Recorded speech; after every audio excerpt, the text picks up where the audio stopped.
Патшаның екі қызы жайлы аңыз. Ертеде патшаның екі қызы болыпты. Патша екі қызын да өте жақсы көріпті.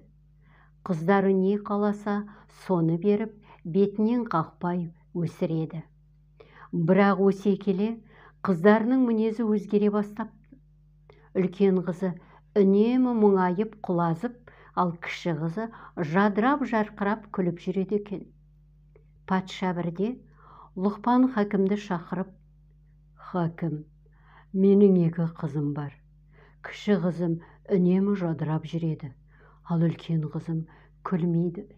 Дертін ешкім білмейді», деді. Патша: «Рұқсат етсеңіз, сарайыңызда бірнеше күн қонақ болайын. Қыздарыңыздың мінезін көрейін, жауабын содан кейін берейін», деді Лұқпан. Патша рұқсат етеді. Лұқпан екі қызбен күнде сұхбаттасып сыр бөліседі.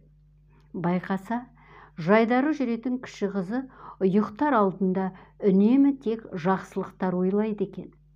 Таңертең ұйқыдан тұрғанда да тек жақсы адамдарды, жақсы істерді ойлап оянатын болыпты. Ал үлкен қызы күні бойы көрген қиыншылықтары мен жамандықтарды еске түсіріп ұйықтайды екен. Таңертең төсектен тұрғанда да кешегі көрген жағымсыз оқиғаларды есіне түсіретін болыпты. Лұқпан патшаға келеді. «Патшам, өмір айна сияқты.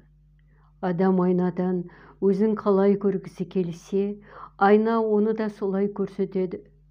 Өмірдің жақсы жақтарын ойласақ, өмір бізге әдемі көрінеді.